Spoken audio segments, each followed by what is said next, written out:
Hey everyone, so I think we're both a little bit nervous about this, but we're going to go there. We're going to go into conspiracy theories.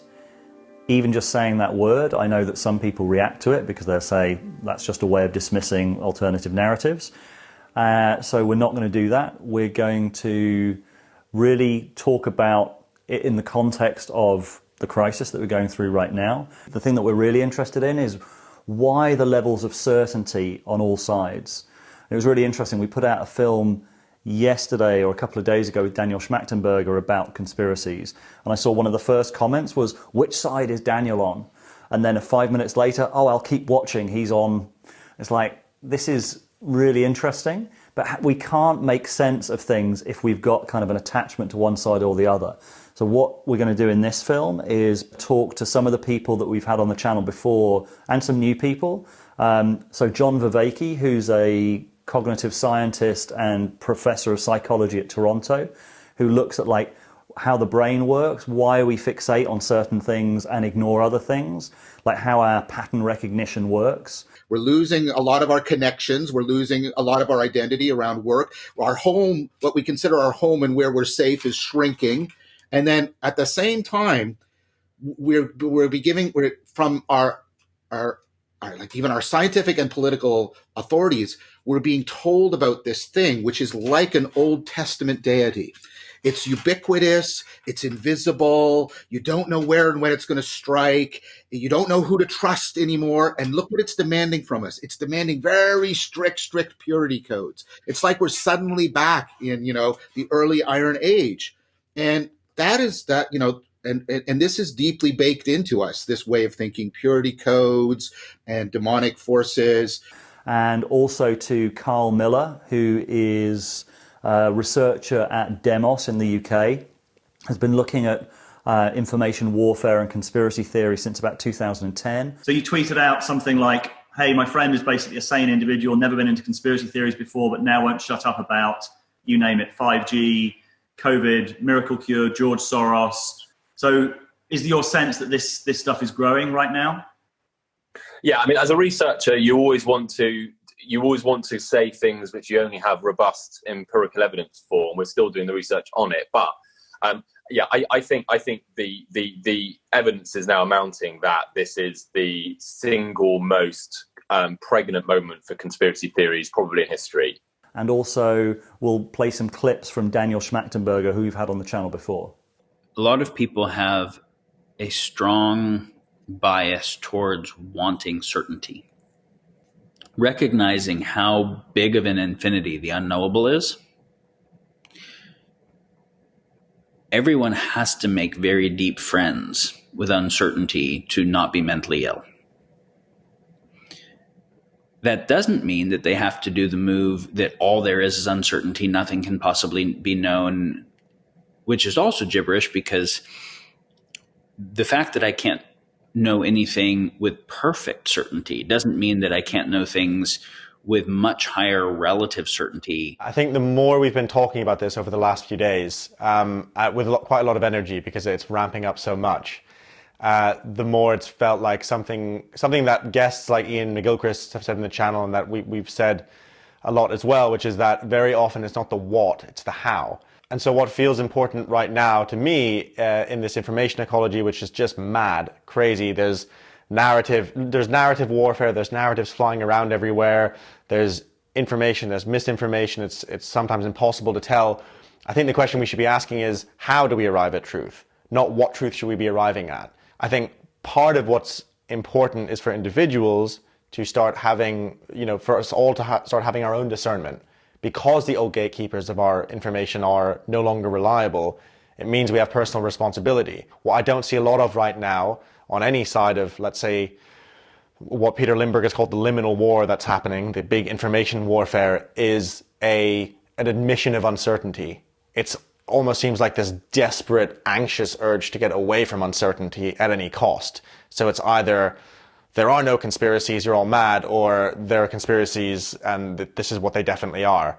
So that in-between space isn't, I think, a wishy-washy space. It's the most realistic space to try and navigate, but much, much harder. There's another really good framing piece, I think, from one of the people we featured on the channel quite a lot, Jordan Hall, where he talks about that in the process, while we're moving from like broadcast to decentralized media, we're moving from effectively a sort of TV world where there's a kind of eternal, there's a very short memory.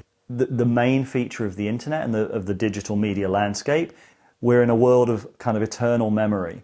And in a world of eternal memory, it's a completely different dynamic where it's possible to piece things together. How many people used to know about actual conspiracies that definitely happened? Operation Paperclip, Mockingbird, like what was on COINTELPRO, MK Ultra, like things that actually happened. Before the internet, the number of people that knew about those was probably pretty small. It's almost like a cliche now, the sort of like the great revealing or the great unveiling. Like, there is clearly some truth in that. There are things that people have been doing that are going to be uncovered. And that there are now paper trails, like it's much more difficult to hide your tracks completely in so many different areas. So there are things that happened and that we're in a completely different landscape. But then you've got this also idea of like overactive pattern recognition or reading too much in, which also happens, which John Vervaeke will talk about really well. It jives with a lot of very good cognitive science. So Whitson, Jennifer Whitson has done great experimental work showing the following. And think about how this just links up with everything I'm saying. If you put people in situations where they feel that they're losing control. Now, she did very careful work to show it's not just that there's a threat. If people have a threat and they feel that they can respond, what I'm going to talk about doesn't happen. But if people feel that they're losing control and you induce this in them, very experimentally, then what will happen is they will be much more prone to seeing illusory patterns. So if you give them noisy data, they'll see faces in the data and they'll find patterns. And now she directly tested that when people are in those situations, they're much more prone to believing conspiracy theories as well. So what people are doing is, it looks like, right, loss of control. And then what the brain does is, find a pattern, make meaning. Because if you make meaning, and especially a meaning that in which you play some role, right, like you have an important role, you're the pure, and there's the impure, right, then that will presumably afford the brain at least a pretense of being able to interact and start to regain control over its environment. Now that's really, really interesting because that also lines up with a lot of work about hyper that we have an evolutionary predisposition to what's called hyperactive agency detection. So the idea is that when in our evolutionary background, detecting agents was really important because you're trying to avoid being, something's food. You're trying to find food. You're trying to find human beings because they might be dangerous. They might be helpful. And so we're wired to overlook, we overcompensate, and we misidentify faces and presences and spirits everywhere. And so once again, if you're starting to look for meaning, right, and this hyperactive agency detector is kicking in, people are going to start positing hidden agencies behind things. And that, of course, is the kind of thinking that loads you up for conspiracy theories. And this also jives with another thing. Like so the left and the right hemispheres, remember that wonderful conversation I had with Ian McGilchrist, right? And the left hemisphere is very, certainty and step-by-step and precision. And Ian has a lot of legitimate criticisms about being that too oriented. But if you remember, he did acknowledge there's a dark side to the right hemisphere. And here's where it is. That right hemisphere probably originally evolved for predation. So it has wide open, attention. It tolerates ambiguity. It's looking for threat, and it's gestalting. It's grabbing at whatever patterns it can.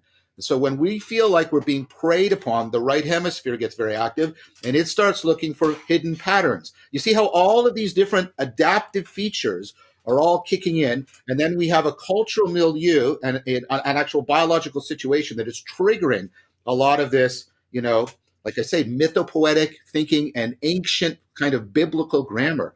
And so I've been really concerned that, this is a way in which the meaning crisis right? Because of the way it's left people, by and large, very secularized, very autodidactic and fragmented in their spirituality and then in their religious education and in their wisdom training, that that this stuff is going to be triggered, it's going to come up, and they're not going to be able to monitor and manage it. And so conspiracy theories are going to be highly, highly prevalent.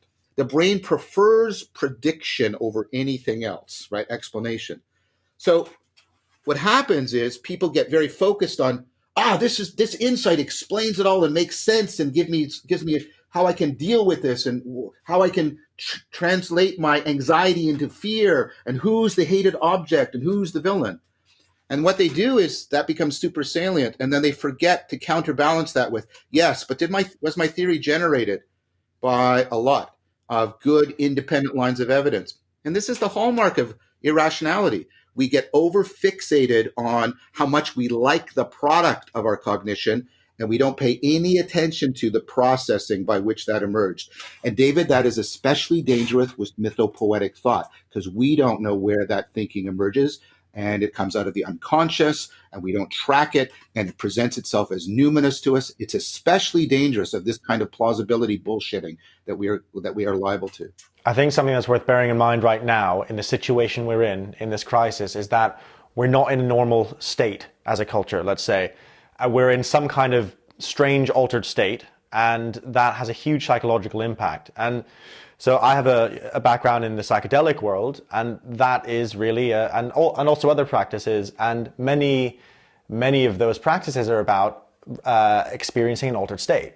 And there's a specific way to navigate an altered state as well. And what Stanislav Grof describes psychedelics as is non-specific amplifiers, which means that whatever's there already when you have a psychedelic experience, it's there and amplified massively, right? So what we're going through, and this is a point Catherine MacLean has made really well, is that all the things that were in our culture and in us as individuals are suddenly amplified. And that means that we're suddenly faced with a situation where we have to deal with a lot that's coming up.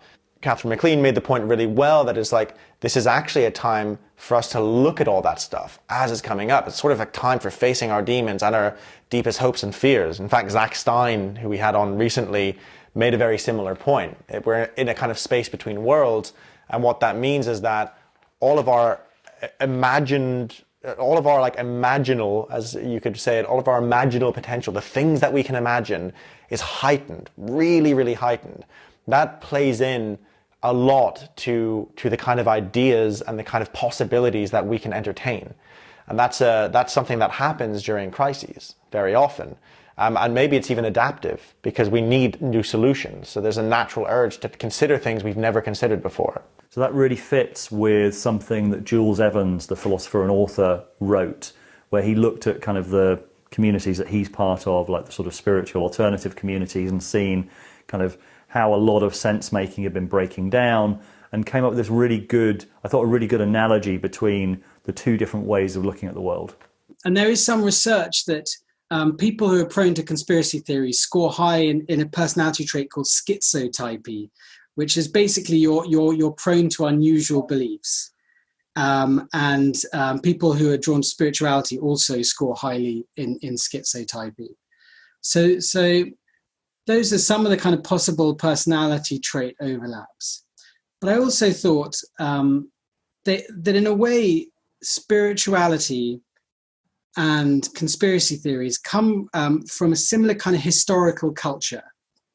And that culture is like the occult, the late 19th century, early 20th century occult, which grew up and appeared at a similar kind of time to now, a time of breakdown in certainties, breakdown in traditional authorities, and a time when a lot of people were dying because of the First World War.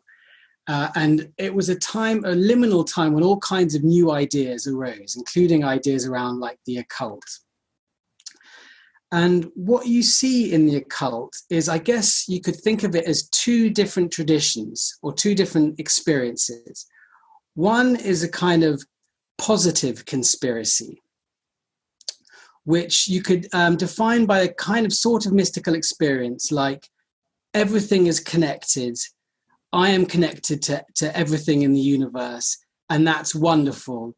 the universe's mission is flowing through me. I am naturally attracting helpers to kind of bring this new age, this glorious new age for humanity into existence.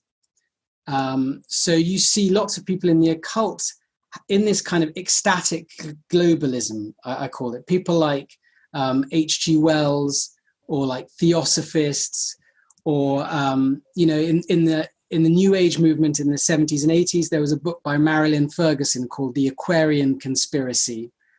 H.G. Wells wrote a book called The Open Conspiracy. And these were like ecstatic, networked, globalist, progressive, free love people. And they're like, this is happening. An age of love is happening. It's happening through us. We are the kind of vanguard. We are the elite. Okay, so that's one, what I call the positive conspiracy. And then there's the negative conspiracy, which kind of grew up in reaction to that. And the negative, it's kind of like the bad trip version of that good trip. And it's like everything is connected. There's an elite controlling everything, but I'm not included. I'm an outsider to it. So instead, everything is connected and controlled by some shadowy elite of self-appointed kind of masters. And they're all kind of networked together in their own like think tanks and organizations, and they're controlling everything, and they must be stopped. And it's interesting that what you see in conspiracy theorists like Alex Jones say is they're really gunning for this kind of globalist elite. And for example, Alex Jones in 2010 came out with a conspiracy theory that Bill Gates was only putting money into vaccines to try and lower the world population, that it was a eugenics plan. What's funny is that, looking at the other kind of tradition of ecstatic globalists, a lot of them were into eugenics, like, H.G. Wells, Teilhard de Chardin, Julian Huxley, they were eugenicists. So I guess what I think is that these two traditions, the positive, ecstatic, euphoric, globalist conspiracy and the negative, paranoid, anti-globalist conspiracy, they're kind of two sides of the same coin. They're two aspects of a similar trip. They're both prone to magical thinking. They both see everything as connected. They're both ego distortions in a way. In the ecstatic trip, your ego is connected to everything and you are superpowered. In the paranoid trip, you are connected to everything, but you are at the mercy of these kind of superpowers. And it's interesting you talk about kind of the good trip and the bad trip. And in the David Icke interview on London Real, he actually had both of those sections. He had the kind of the beginning, like the globalist, the secret elite that are ruling the world, this evil cult. And then at the end, very much sort of new age, my level of consciousness is bigger than theirs is. We all need to kind of realize that we are God, that we are pure consciousness. Those two things existing together at the same time in the space of like 2 hours. Yeah, I think they come from a similar state of consciousness, which is liminal, a kind of archetypal, magical, mystical. If you want to be, psychiatric speak, schizotypal, but I don't necessarily mean that's a bad thing. But you can see that someone can switch in on psychedelics within the same trip, even within the same hour, from the kind of ecstatic, euphoric, I am the universe, I am a super being, to kind of curled up in the corner in the fetal position. They are coming to get me, they being whoever, the FBI, the Illuminati. So, and there is that fluidity in these kinds of liminal states. I think it's interesting to think of it as a trip. And it's a trip in the sense of the normal boundaries of the ego are distorted. Either you're completely expanded, connected to everything, or you're like, shrunk and feeling under attack from invisible forces. So what are the tools that can help us in a trip or in a spiritual emergency? There are things like, reality checking, which of course is hard when you're tripping. I think humility, being, like humble, including epistemological humility, like being humble about your truth claims, about what you know, and also being humble about, you're probably not a master of the universe. Jules mentions actually in his piece this film that's come out recently that's had, I think, at the time of recording this, for like almost 9 million views on YouTube, called Out of Shadows, which is looking at primarily how, in their view, Hollywood is controlled by the CIA, and kind of there's a big focus that they have on kind of satanic and occult influences. And I think it's what Jules is talking about really explains very well. He talks about like the good trip of I'm one with everything and everything's interconnected, to the bad trip of everything's interconnected, only I can see it, and it's all evil, or much of it is evil. There's this huge focus in that film around evil, and actually evil in the philosophical kind of sense, like the problem of evil, of like deep satanic kind of evil. There's a lot of archetypal concerns that they have, and there's also, to draw on what John Vervaeke talks about, this kind of hyperactive salience network. So they're talking about various symbols being satanic. I mean, this stuff is not new. This has been around the internet for quite a while, but I think it's really worth picking out, not the what. Are there those conspiracies going on? Are there unexplained things? Yes, surely there are some unexplained things. And so it's not so much about the what, it's about the how. What are the psychological processes and the tropes and the similarities that we see when we talk about the idea that there are symbols hidden everywhere, and a kind of heightened psychotic state, or a heightened hypersalient state? And there are a lot of similarities, and those are, I think, really worth bearing in mind. I also spoke to Carl Miller, who hasn't been on the channel before, but had a really good conversation with him. He works at a place called Chasm, which is the Centre for the Analysis of Social Media. So really looking at kind of online sub-communities, the narratives that are going on there, where they come from, and actually started by looking at and spent a long time in different sort of conspiracy communities since about 2010. We're trying to understand the sheer spread of it, try and understand the different kind of communities involved, the different messages which are contained in it, of course, trying to understand the effect it's having on people. I guess driven by a concern that at least some conspiracy theorizing can have kind of direct harms to people in different ways. Of course, there's a concern that when you don't think that coronavirus is a virus, but you think it's caused by 5G, which is kind of one of the kind of major claims which we're seeing emerge and evolve at the moment, well, then public health advice looks very different. Rather than it being a kind of series of necessary kind of clinical steps which are needed to keep people safe, you've suddenly got a smokescreen being spread by the kind of medico-politico apparatus in order to kind of cover the rollout of a dangerous technology. We're seeing a lot of kind of miracle cures being sold on conspiracy theory groups as well. So there's specific harms we think that are attached to conspiracy theory communities that we're trying and understand and then work out ways of responding to. But yeah, I mean, just in general, the kind of scale of this is absolutely crazy. We're seeing kind of millions upon millions upon millions of shares across Facebook and Instagram and YouTube and Twitter. That's not even taking into account the alt tech space where a lot of these things are brewing in the first place. There are flourishing infrastructures of subreddits, which are kind of impinging on the kind of main coronavirus Reddits. It's a kind of dizzying, bewildering moment where conspiracy theories have kind of gone into overdrive. And not just in scale. I think the other kind of really kind of powerful effect which we're seeing happen in front of our eyes is this kind of almost this kind of emergence of like a kind of Franken conspiracy theory, a kind of metastasizing of different and I think it's actually just an acceleration of what's happening before the pandemic, but different kind of groups of conspiracy theories kind of beginning to kind of congeal and join together into this kind of grand, broad, profound kind of series of allegations about how the world really works. Not surprising, of course, because, I mean, the whole point of conspiracy theories, the reason they exist and the reason they're created is because of the joining of dots. So all you need to do is join more dots. Link more hidden motives, identify more hidden groups, and then suddenly kind of bridges can quite easily be built between conspiracy theories which initially started very far apart from each other. Yeah, and what's your sense? Because I'm concerned about that the narrative usually from kind of mainstream organs is, how could anyone possibly believe in this, and very dismissive, which I think, I mean, I find that quite concerning, because I think a lot of people are suspicious of that.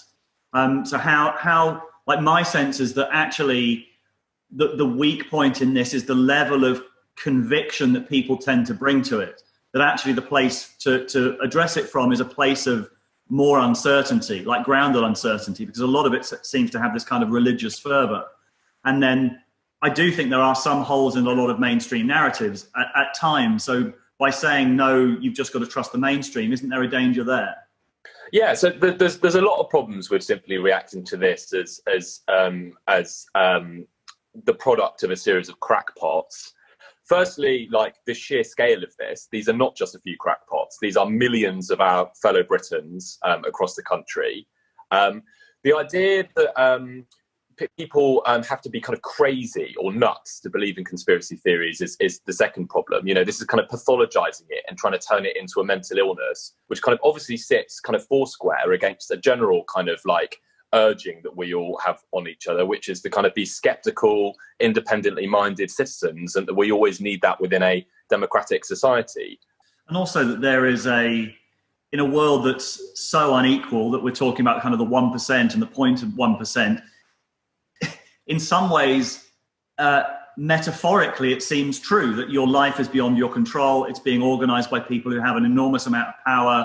So to actually kind of turn that into a narrative about the world is not that far off how it feels to be in a hugely unequal society in a way.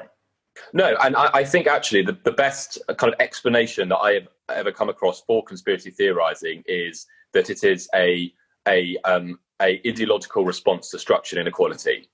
And I think that very clearly, when you look at where conspiracy theories bloom, they bloom in inequalities of information and of power. Societies which are more unequal tend to be much less resilient to conspiracy theories than ones which are more equal. So, yeah, I mean, but I think in many ways then, like, what conspiracy theory actually is like the personification of a more generalized sense that there are agencies and powers in one's life which one cannot control, which is a very human response, but of course in many cases a flawed one too.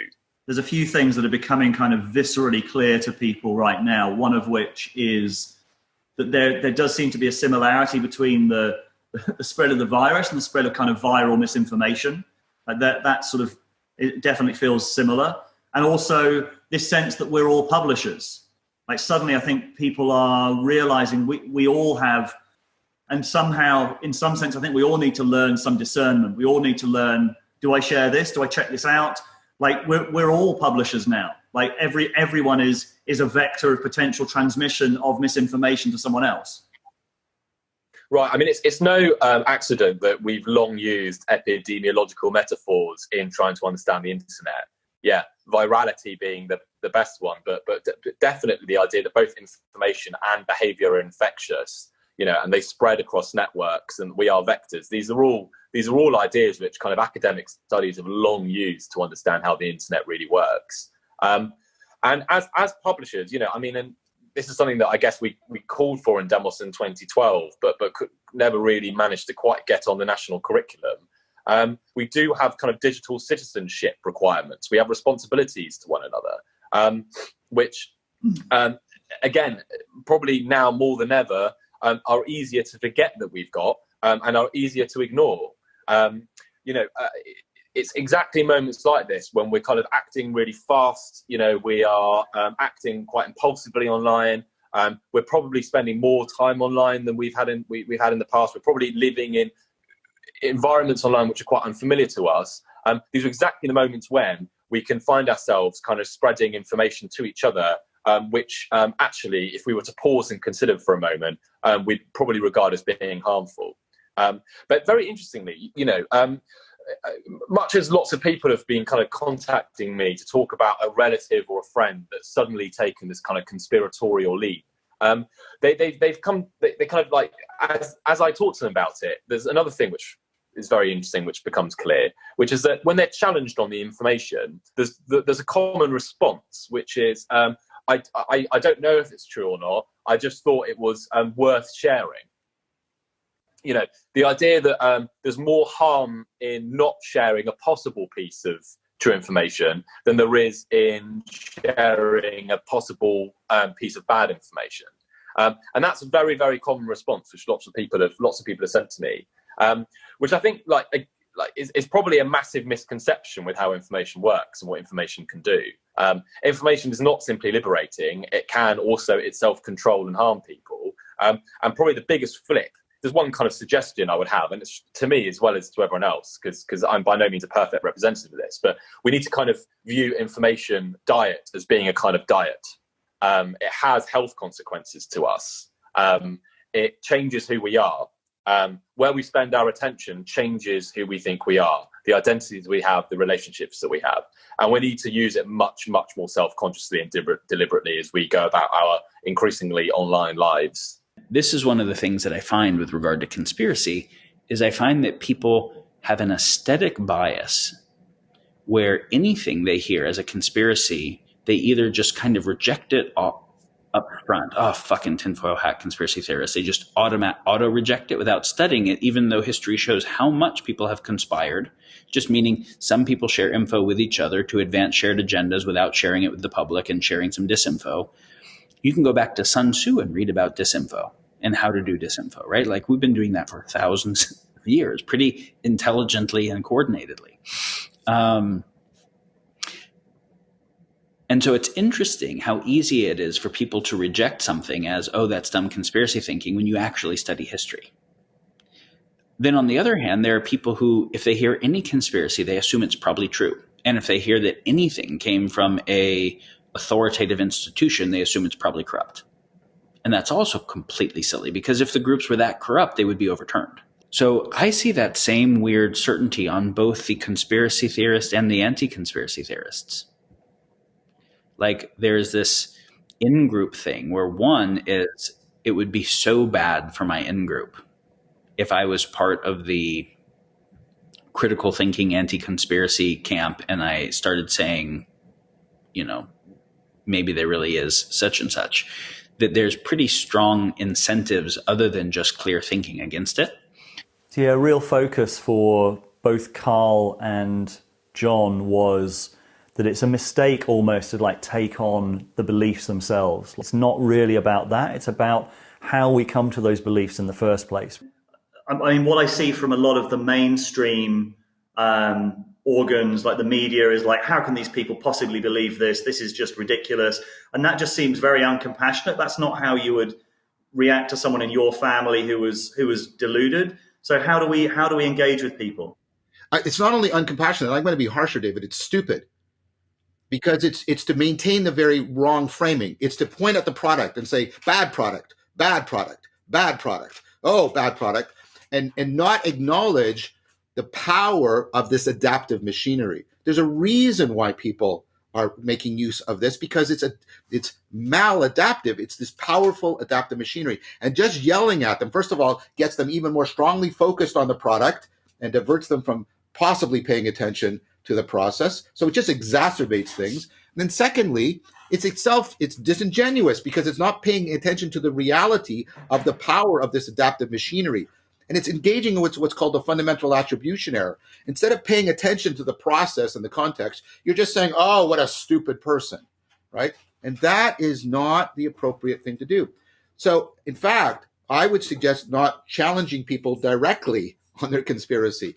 I would say, can you get them involved with other practices that trigger that same adaptive rewarding machinery, but in a healthy manner, that orient them, like the Stoics did, towards the meaning-making process? This is why I'm offering the meditation, right? I'm not going to go out and challenge, oh, 5G is causing, the coronavirus, because you can't. When people are locked into that parasitic processing, it takes a very complex interaction.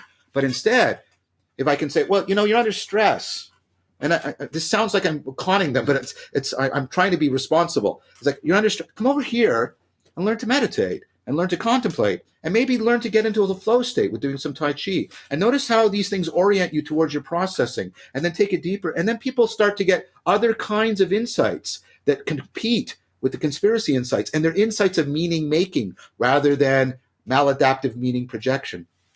I think that's what you have to do. But I think it's kind of a meta move of how do I come to these conclusions in the first place, actually paying attention to what's going on and what the process is of coming to these conclusions. But don't directly point people there, right? Because if you just say, turn around and look at your processing, they're going to, right? That's not going to work. So what you have to do is get them this is what I talk about this is the aesthetics. You have to beautify for them. You have to make beautiful for them, paying attention to the process, reflecting on how they're coming to their insights, and finding insights of meaning making as opposed to just insights of control, valuable and beautiful and tasty to the mind. That's what I'm talking about. So is your sense that things are going to get worse before they get better? Oh, well, like I was saying, I think that, on the heels of the COVID crisis, there's a meaning mental health crisis of tsunami proportions coming, because what's happening to people is, their relationships are being destroyed, their identities are being challenged, their patterns and routines, the ways they sort of kept themselves busy, are being disrupted, and they're getting a very clear sense that things aren't going to go back the old normal, right? So their worldview, the sort of the obviousness of common sense, has been significantly challenged. So yeah, I think that we're going to face like the meaning crisis, the mental health crisis on meth. And that's coming, and I've already noticed it. So I have no scientific data. I can't collect it right now, right? But anecdotally, in the network, people are starting to report this sort of looming sense of not quite having a confident grip on, reality. People are saying this a lot. Everything feels surreal. Right, I'm hearing that a lot. This feels surreal, and that's not said like pleasantly, like like some sort of Dali painting. It's like, ooh, nightmarish, surreal, and they're talking about that. They're also, a kind of nebulous dread, and those are very foreboding forewarnings that people's mental health is going to be challenged in very powerful ways.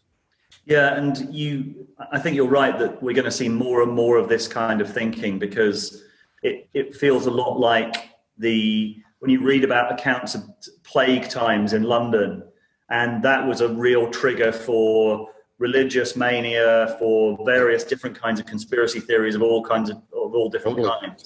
Totally. And look what happened. Oh, sorry, David, go ahead. I was just saying, yeah, that's in the post, I think. Yeah. I mean, and look what happened. I go into detail on this in my series, right? About what happens to the entire worldview after the Black Plague, right? And how it shatters the medieval synthesis, and it just like everything gets changed, and it just launches the culture in a totally different direction. I think now, I don't know if COVID's at the same level as the Black Plague. I'm not claiming that, but I think it's reasonable to believe the following: that this is not the only pandemic we're going to be facing. And the idea that if we can just get through this and then things will go back together, the way they used to be for centuries and centuries, I think that's really irrational. All of the factors that are the plausible explanation for why this pandemic occurred are all in place still and are all accelerating. And so the idea that this is going to be a one-time affair, I find that a very doubtful proposition. Yeah, let's finish on a high note. But remember what I said: in the midst of starvation and plague and literal military siege, you have Socrates and Plato and the birth of an entire new way of understanding reality that took the axial revolution throughout the world. So there is, right? Kairos always has both of the potentialities available to us. And it is a sensitive period. It's a period unlike most of our lives where our actions have the capacity, our individual actions have the capacity to make a significant difference. Rebel Wisdom was set up to make sense of the world at a deeper level than the mainstream media. It was built for these times of crisis and change, which is why we want to do what we can to meet the challenge of the times. More films, and also for our Rebel Wisdom members, weekly sense-making calls with our amazing interviewees.